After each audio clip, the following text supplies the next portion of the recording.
यवतमाळ येथील अखिल भारतीय महात्मा फुले समता परिषदेने इतर अनेक सामाजिक संघटनांसोबत ओबीसी आरक्षणाच्या संरक्षणासाठी जिल्हाधिकारी आणि पालकमंत्र्यांना निवेदन दिले। मराठा समाजाला कुणबी समाजासोबत जोडून ओबीसी प्रमाणपत्र देण्याच्या 2 सप्टेंबर 2025च्या शासन निर्णयाचा त्यांनी तीव्र निषेध केला। निषेधाचं कारण मराठा समाजाला कुणबी प्रमाणपत्र देणे हे पूर्णपणे अन्यायकारक आणि बेकायदेशीर आहे, कारण यामुळे ओबीसी समाजातील 400हून अधिक जातींच्या शिक्षण आणि नोकरीच्या संधीवर गदा येईल।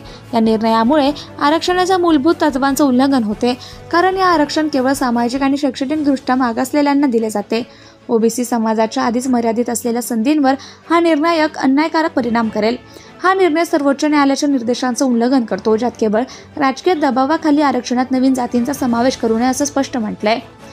2 सप्टेंबर 2025चा शासन निर्णय तात्काळ मागे घ्यावा। ओबीसी आरक्षणात कोणत्याही इतर समाजाचा समावेश करू नये।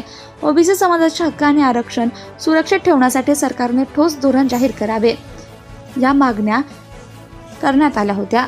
उपोषण आणि आंदोलनाचा इशारा। यावेळी महाराष्ट्रातील पहिला महिला ओबीसी उपोषणकर्त्या आणि अखिल भारतीय महात्मा फुले समता परिषदेच्या महिला अध्यक्षा सुनयना संजय येवतकर यांनी ओबीसी आरक्षणाचं रक्षण झालंच पाहिजे, अन्यथा पुन्हा उपोषणाला बसणार असा इशारा दिला। निवेदन देताना लहानग्या समर्पण येवतकर यांनी पालकमंत्र्यांना आमचे न्याय हक्क वाचवण्याची जबाबदारी तुमची आहे, आमचं भविष्य तुमच्या हाती आहे असं सांगून आपलं म्हणणं मांडलं। यावेळी अखिल भारतीय महात्मा फुले समता परिषदेचे जिल्हाध्यक्ष विनोद इंगळे, सुनयना येवतकर यांच्यासह अनेक महिला, पुरुष आणि बालके उपस्थित होते। त्यांनी हा निर्णय मागे घेतला नाही तर लोकशाही मार्गाने मोठं आंदोलन सुरू करू असा इशारा दिलाय।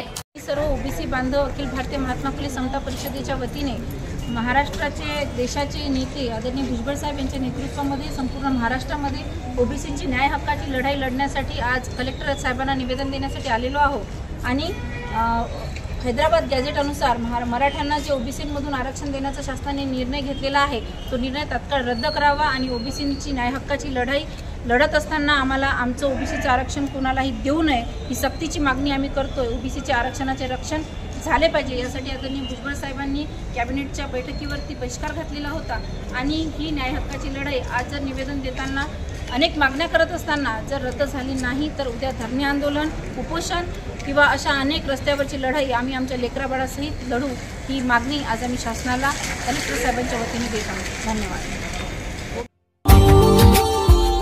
Subscribe now and press the bell icon. Never miss an update.